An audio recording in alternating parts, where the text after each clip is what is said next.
नाम है मोहित और आपका स्वागत हमारे यूट्यूब चैनल हिस्ट्री चैंपियन में। तो जैसा कि आप जानते हो, आपका जो पेपर होने वाला है भारतीय समाज शास्त्रीय परंपराएं, इंडियन सोसाइटल ट्रेडिशन से संबंधित आपके सामने जो पेपर होने वाला है, इससे संबंधित ये कंप्लीट क्लास होने वाली है, जिसके अंदर अपन 3 चीजें देखेंगे। सबसे पहले आपका जो पेपर होने वाला है उसमें एग्जाम का पैटर्न क्या होगा, सबसे पहले इसको देखेंगे। प्लस सिलेबस क्या रहने वाला भाई आपका ये पूरे के पूरे पेपर के अंदर। प्लस आपको टॉप 10 इंपोर्टेंट क्वेश्चन बताने वाला हूं। क्या बताने वाला हूं? टॉप 10 जो इंपोर्टेंट क्वेश्चन है, जो एग्जाम के अंदर बार बार आते हैं, उनको भी कराने वाला हूं। सारी की सारी चीजें मैं आपको बताने वाला हूं। बस आपको क्या करना है भाई, वीडियो को पूरा देखना है। भारतीय समाज शास्त्रीय परंपराओं से संबंधित ये कंप्लीट की कंप्लीट क्लास होने वाली है। क्लास को शुरू करें इससे पहले एक आपको सभी बच्चों को एक टारगेट देना चाहता हूं। 40,000 का आपके सामने 40,000 सब्सक्राइबर का अपने टारगेट ले रखा है। सभी बच्चे चैनल को सब्सक्राइब कर दो ताकि 40,000 सब्सक्राइबर वो अपने पूरे हो सके। साथ के साथ कोने में जो व्यू प्रोडक्ट वाला ऑप्शन है, कौन सा? व्यू प्रोडक्ट वाला ऑप्शन है। इस पे क्लिक करके अगर फ्लिपकार्ट और मित्रा से कोई प्रोडक्ट खरीदोगे, सबसे ज्यादा डिस्काउंट आपको देखने को मिल सकता है। समझ में आ गया? और फ्री में पीडीएफ उसी को मिलेगी जो बच्चा भाई चैनल को सब्सक्राइब कर देगा। सब्सक्राइब करने के बाद में टेलीग्राम चैनल पे पहुंच जाना, वहां पर फ्री में आपको पीडीएफ वो मिल जाएगी। पीडीएफ जो टेलीग्राम का लिंक है वो डिस्क्रिप्शन में दे रखा है। चलिए भाई शुरू करते हैं अपन क्लास को। सबसे पहले एग्जाम पैटर्न की तरफ अगर अपन देखें कि आपकी जो परीक्षा है उसका जो आपके सामने पैटर्न है वो कैसा रहने वाला है। कैसा रहेगा भाई? चाहे आप रेगुलर के विद्यार्थी हो, चाहे आप नॉन कॉलेज के विद्यार्थी हो, किसके? चाहे अगर आप रेगुलर के विद्यार्थी हो, चाहे अगर आप नॉन कॉलेज के स्टूडेंट हो। समझ में आ गया? आपके लिए एक कॉमन पेपर रहेगा। क्या रहेगा? आपके लिए कॉमन पेपर रहने वाला है।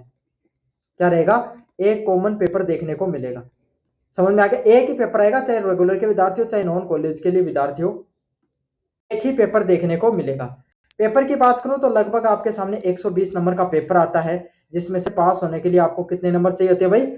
48 नंबर आपको पास होने के लिए चाहिए होते हैं। समझ में आ गया? 120 नंबर का पेपर आएगा, आपको 48 नंबर उसमें से पास होने के लिए चाहिए होते हैं, चाहे रेगुलर के विद्यार्थी हो चाहे नॉन कॉलेज के विद्यार्थी हो आप।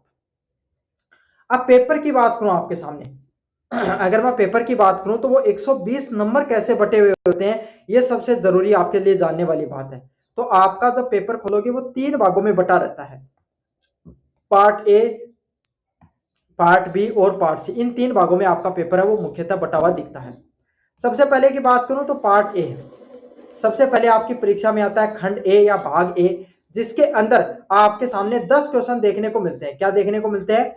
10 क्वेश्चन देखने को मिलते हैं। और 10 क्वेश्चन आपके सामने प्रत्येक पर यूनिट से क्वेश्चन आएगा, मतलब प्रत्येक यूनिट से प्रश्न आएगा, लेकिन आएंगे टोटल 10 प्रश्न।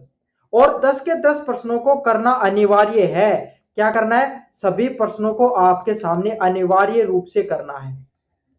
क्या करना है? सभी प्रश्नों का सॉल्यूशन आपको अनिवार्य रूप से बनाना जरूरी होता है। शब्द सीमा की बात करूं तो लगभग आपके सामने 20 शब्दों की शब्द सीमा देखने को मिलती है। कितने शब्दों की? 20 शब्दों की शब्द सीमा देखने को मिलती है। 20 शब्दों में आपको इनका सॉल्यूशन वो बनाना होता है। समझ में आ गया? तो सबसे पहले सेक्शन ए आएगा, 10 प्रश्न आएंगे, 20 शब्दों में सॉल्यूशन बनाना होता है। 20 शब्दों का अर्थ है लगभग 3 और 4 लाइनों में आपको सॉल्यूशन बनाना है। प्रश्न क्या तो परिभाषा से संबंधित आता है, कोई सिद्धांत से संबंधित आता है, कोई किताब के नाम से संबंधित आता है। इस प्रकार के प्रश्न है वो एग्जाम के अंदर बारंबार देखने को मिलते हैं। फिर आपके सामने देखने को मिलता है भाग ब, पार्ट बी। क्या देखने को मिलता है भाई? पार्ट बी आपके सामने देखने को मिलता है, जिसमें से पर यूनिट के हिसाब से एक एक प्रश्न आता है। क्या आता है? पर यूनिट के हिसाब से एक एक प्रश्न आएगा। यूनिट फर्स्ट से एक प्रश्न आएगा, यूनिट सेकंड से दूसरा प्रश्न आएगा, यूनिट थर्ड से तीसरा प्रश्न आएगा और यूनिट 4 से चौथा प्रश्न। तो इस तरीके से प्रत्येक यूनिट से एक एक प्रश्न आएगा। इस हिसाब से कुल 4 प्रश्न आएंगे। कितने प्रश्न आएंगे भाई? 4 क्वेश्चन आपके सामने देखने को मिलते हैं। कितने क्वेश्चन देखने को मिलते हैं भाई? 4 क्वेश्चन आपके सामने देखने को मिलते हैं। उसमें से कोई 2 क्वेश्चन आपको करना होता है। क्या करना होता है? उसमें से कोई 2 क्वेश्चन जो आपको बढ़िया लगे, उन 2 क्वेश्चनों को आपको अच्छे से करना होता है। समझ में आ गया? इनका सॉल्यूशन आपको कितने शब्दों में बनाना है? 150 शब्दों में। कितने शब्दों में बनाना है? 150 शब्दों में आपको सॉल्यूशन बनाना होता है। 150 शब्दों का अर्थ है लगभग 1.5 पेज। कितना पेज भाई? 1.5 पेज। आगे पीछे का 1 पेज और आपके सामने अगले वाला आधा पेज आपको भरना होता है। इस हिसाब से 1.5 पेज में आपको सॉल्यूशन इन प्रश्नों को बनाना होता है, किसका, पार्ट बी का। फिर आपके सामने देखने को मिलता है भाग से देखने को मिलता है, खंड से देखने को मिलता है, जिसके अंदर प्रत्येक यूनिट पर यूनिट के हिसाब से, किसके हिसाब से, पर यूनिट के हिसाब से आपके सामने, जैसे यूनिट फर्स्ट, सेकंड, थर्ड और फोर्थ, इनसे 2-2 प्रश्न आते हैं। क्या आते हैं, 2-2 प्रश्न आपके सामने देखने को मिलते हैं। यूनिट फर्स्ट से 2 प्रश्न आएंगे, यूनिट सेकंड से 2 प्रश्न आएंगे, यूनिट थर्ड से 2 प्रश्न आएंगे और यूनिट 4 से 2-2 प्रश्न आएंगे। उसमें से उन 2 प्रश्नों में से कोई एक प्रश्न आपको चूज करना होता है। क्या करना होता है, उन 2-2 प्रश्नों में से आपको कोई एक प्रश्न है वो चूज करना होता है। इस हिसाब से टोटल 8 प्रश्न आए, यूनिट फर्स्ट से 2 आए, ऐसे यूनिट चारों से 2-2 प्रश्न 8 हो गए, उनमें से कोई 4 प्रश्न आपको करने होते हैं। कितने क्वेश्चन करने होते हैं भाई, 4 क्वेश्चन आपको करने होते हैं। कितने क्वेश्चन करने होते हैं, 4 क्वेश्चन आपको अच्छे से करने होते हैं। समझ लेना, एक एक बात बहुत जरूरी है। 4 प्रश्न आपको करने होते हैं। 4 प्रश्नों का सॉल्यूशन मतलब पर यूनिट का जो सॉल्यूशन है वो 300 शब्द है, मतलब एक प्रश्न का सॉल्यूशन आपको 300 शब्दों में बनाना होता है। कितने शब्दों में बनाना होता है, 300 शब्दों में बनाना होता है। 300 शब्दों का अर्थ क्या होता है, लगभग 2.5 पेज। कितने पेज, लगभग 2.5 पेज में आपको सॉल्यूशन है वो बना देना है। अच्छे से समझो, कितने पेज में भाई, 2.5 पेज में। आगे पीछे का 1 पेज, दूसरा आगे पीछे का, तीसरा आधा पेज, आपको 2.5 पेज में सॉल्यूशन बना देना होता है। कुल की बात करूं तो काफी बच्चों का सवाल आता है, सर कितने पेज बने ताकि ज्यादा से ज्यादा नंबर आए, तो 17 के आसपास पेज भर देना, इनफ होते हैं आपकी परीक्षा में अंक लाने के लिए। तो ये होता है सेक्शन ए, सेक्शन बी और सेक्शन सी। समझ में आ गया। चलिए भाई, अब यूनिट वाइज आपके सामने अगर मैं बात बताऊं भाई, आपको मोटा मोटी अगर आपको बताऊं सिलेबस क्या रहने वाला आपका, मोटा मोटी आपके सामने जो सिलेबस की बात करें क्या रहने वाला है। यूनिट फर्स्ट की बात करूं,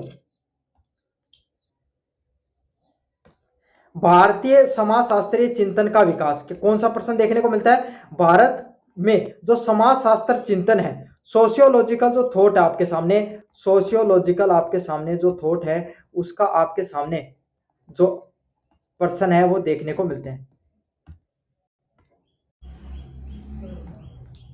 इसमें आपके सामने जो भारतीय सामाजिक जो चिंतन है उसके महत्वपूर्ण योगदान से संबंधित प्रश्न देखने को मिलते हैं।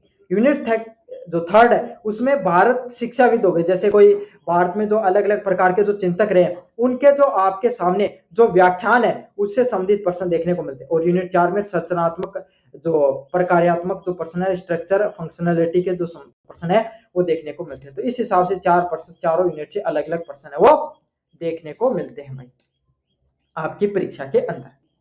चलिए, अब यूनिट वाइज अगर सिलेबस की देखें तो यूनिट नंबर जो फर्स्ट है उसमें भारत में सामाजिक चिंतन के विकास का जो टॉपिक है उसमें पहला प्रश्न आता है, भारत में सामाजिक चिंतन पर प्राचीन व मध्यकालीन दर्शन का प्रभाव। तो भारत का जो समाज है, भारतीय जो समाज है उस भारतीय समाज का जो चिंतन है क्या है, जो भारतीय समाज का जो चिंतन है उसके ऊपर आपके सामने प्राचीन व मध्यकालीन, मतलब प्राचीन जो वैदिक सभ्यता हुआ करती थी, हमारे अलग अलग प्रकार के जो धार्मिक ग्रंथ है उनका कैसे प्रभाव पड़ता है, और फिर मध्यकाल के अंदर जो आपके सामने जो लगभग आपके सामने मुस्लिम आक्रमणकारियों ने भारत पे राज किया तो उनका कैसे आपके सामने प्रभाव देखने को मिलता है।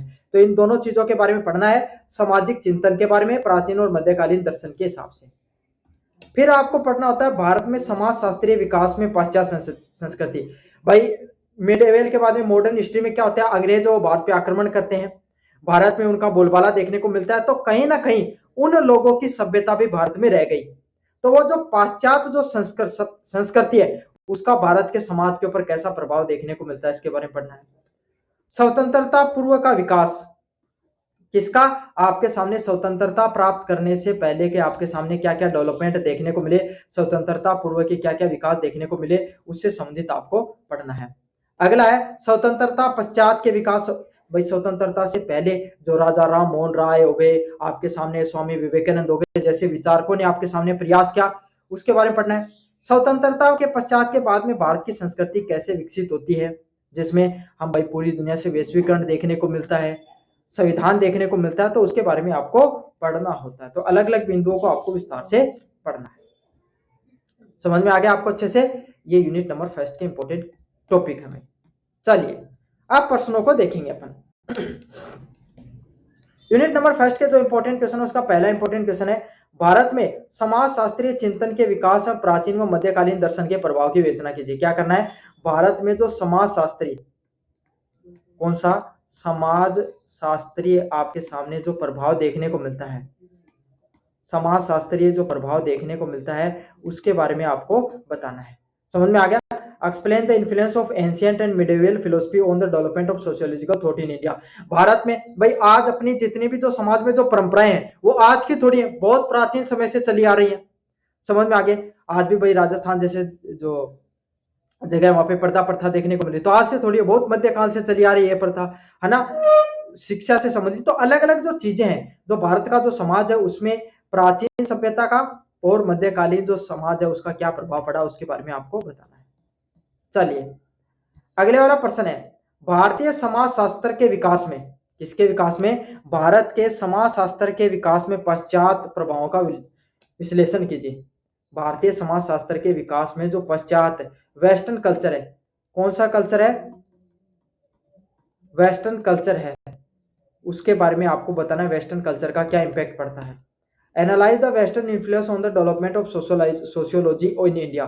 समाज, भारत की समाज के अंदर आपके सामने क्या प्रभाव पड़ता है, वेस्टर्न इन्फ्लुएंस कैसे प्रभाव पड़ता है उसके बारे में आपको बताना है। स्वतंत्रता पूर्व एवं स्वतंत्रता पश्चात भारत में समाज शास्त्र के विकास का तुलनात्मक अध्ययन कीजिए। क्या करना है आपके सामने? भारत के जो इंडिपेंडेंट है, before the independence and after the independence, क्या जो सोशियोलॉजी है, समाज शास्त्र है, उसमें क्या अंतर देखने को मिलता है? किसमें? जो सोशियोलॉजी है, समाज शास्त्र, उसमें क्या प्रभाव देखने को मिलता है उसके बारे में बताना है। स्वतंत्रता पूर्व और स्वतंत्रता पश्चात के बारे में। चलिए अब अगर अपन बात करें यूनिट नंबर सेकंड की, किसकी बात करें? यूनिट नंबर सेकंड की, जिसमें भारतीय समाजीय चिंतन का महत्वपूर्ण योगदान, जो अलग अलग प्रकार के जो चिंतन करने वाले भारतीय समाज में जो अलग अलग प्रकार के जो चिंतक है उनके बारे में आपको पढ़ना है। पहले है स्वामी विवेकानंद, सामाजिक विचार एवं भारतीय समाज में उनका योगदान। क्या बताना है? जो स्वामी विवेकानंद है, कौन है? जो स्वामी विवेकानंद है, उनका क्या योगदान आपके सामने सामाजिक विचार और भारतीय समाज में उनका क्या योगदान है। हालांकि महात्मा गांधी का क्या सामाजिक चिंतन के बारे में और ग्राम स्वराज के बारे में उनका क्या सामाजिक विचार थे भाई, कि गांवों का जो समाज है उसमें आज अपन जो पंचायत वगैरह देखते हो, आज अपन जो गांवों को जो डेवलप करने की बात, आज जो गांवों को डेवलप करने की बात करते हैं, महात्मा गांधी ने 1947 से पहले ही बता दिया था कि भारतीय जो गांव है उनको आगे बढ़ाने की जरूरत है। क्यों? क्योंकि भारतीय सभ्यता, भारतीय संस्कृति, भारतीय समाज है, उनकी आत्मा कहां पर बसती है? भारतीय समाज की जो आत्मा है, कि जो आत्मा है वो कहां पर बसती है? गांव में बसती है। कहां पे बसती है? ग्राम या गांव में बसती है। समझ में आ गया? अब इनके इंपॉर्टेंट क्वेश्चनों की अगर अपन मैं बात करूं, एक एक करके सभी प्रश्नों को देखेंगे। पहला प्रश्न यूनिट नंबर सेकंड का, स्वामी विवेकानंद के सामाजिक विचारों एवं भारतीय समाज के प्रति उनके योगदान की विवेचना कीजिए। क्या करना है? स्वामी विवेकानंद के जो सामाजिक विचार हैं, क्या है? जो स्वामी विवेकानंद है उनके जो सामाजिक विचार हैं, उनके सामाजिक विचारों के बारे में आपको बताना है और उनका भारतीय समाज के प्रति उनका क्या योगदान रहा, इसके प्रति, भारतीय समाज के प्रति स्वामी विवेकानंद के जो सामाजिक विचारों के बारे में बताना है। Explain the social ideas of Swami Vivekananda and its in contribution into the India society. क्या बताना है? कौन कौन से सोशल आइडिया हैं, कौन कौन से आपके सामने जो सामाजिक जो विचार देखने को मिलते हैं स्वामी विवेकानंद के और उनका क्या कंट्रीब्यूशन रहता है उनके बारे में आपको बताना है। अगले वाले प्रश्न की बात करें, महात्मा गांधी के सामाजिक चिंतन व ग्राम स्वराज के अवधारणा का विश्लेषण कीजिए। क्या करना है? जो महात्मा गांधी हैं, कौन है? महात्मा जो गांधी हैं उनके सामाजिक चिंतन व ग्राम स्वराज के अवधारणा के बारे में आपको बताना है। Analyse the Mahatma Gandhi social thought and its concept of Gram Swaraj. तो ग्राम स्वराज का जो कॉन्सेप्ट है वो कैसे काम करता है, किसका? ग्राम स्वराज का जो कॉन्सेप्ट है वो कैसे काम किया, महात्मा गांधी के सामाजिक जो थॉट है उसके बारे में भी आपको बताना है। चलिए अगले वाले प्रश्नों की बात करें, भारतीय सामाजिक चिंतन में के विकास में गांधी व विवेकानंद के मूल्यांकन कीजिए। क्या करना है? भारतीय सामाजिक चिंतन, भारत का जो सामाजिक विचारधारा है, भारतीय जो सामाजिक जो चिंतन है उसमें महात्मा गांधी का क्या योगदान है और स्वामी विवेकानंद का क्या योगदान है उसके बारे में बताना है। Elevate the contribution of Gandhi and the Vivekananda to the Indian social thought. क्या करना है, एलिवेट करना आपको contribution of Gandhi and the Vivekananda to the Indian sociological thought. Important प्रश्न है भाई, अच्छे से करना है। चलिए भाई अब बात करते हैं आपके सामने यूनिट नंबर 3 की तरफ। किसकी तरफ, यूनिट नंबर 3 की तरफ।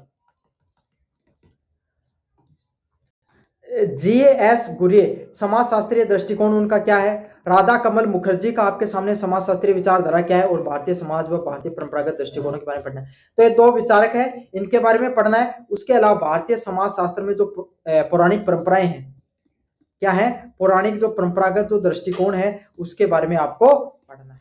समझ में आ गया। इंपॉर्टेंट क्वेश्चनों की बात करें आपके सामने,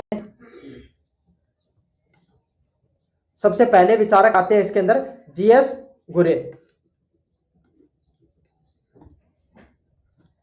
जीएस गुरे के समाज शास्त्रीय दृष्टिकोण एवं भारतीय समाज के अध्ययन में उनके योगदान के बारे में बताइए। तो आपके सामने जीएस गुरे है, उनका आपके सामने क्या योगदान रहता है सोशियोलॉजिकल परसेप्टिव का and is contribution to the study of Indian society. उनका जो भारतीय समाज है उनका क्या है, इंडियन सोसाइटी को समझने के लिए, भारतीय समाज को समझने के लिए उनका क्या कंट्रीब्यूशन है, उनका क्या कंट्रीब्यूशन है उसके बारे में आपको बताना है। समझ में आ गया। जीएस गौरे का आपके सामने सोशियोलॉजिकल परसेप्शन में क्या कंट्रीब्यूशन है उसके बारे में आपको बताना है।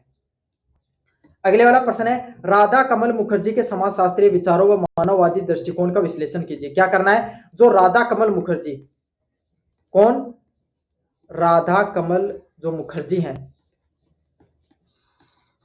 राधा कमल मुखर्जी के समाजशास्त्रीय विचार क्या कहते हैं, उनके मानववादी दृष्टिकोण के बारे में भी बताना है। Analyse the sociological ideology and the humanistic approach of Radha Kamal Mukherjee. तो राधा कमल मुखर्जी के आपके सामने मानववादी दृष्टिकोण क्या कहते हैं उसके बारे में भी आपको बताना है।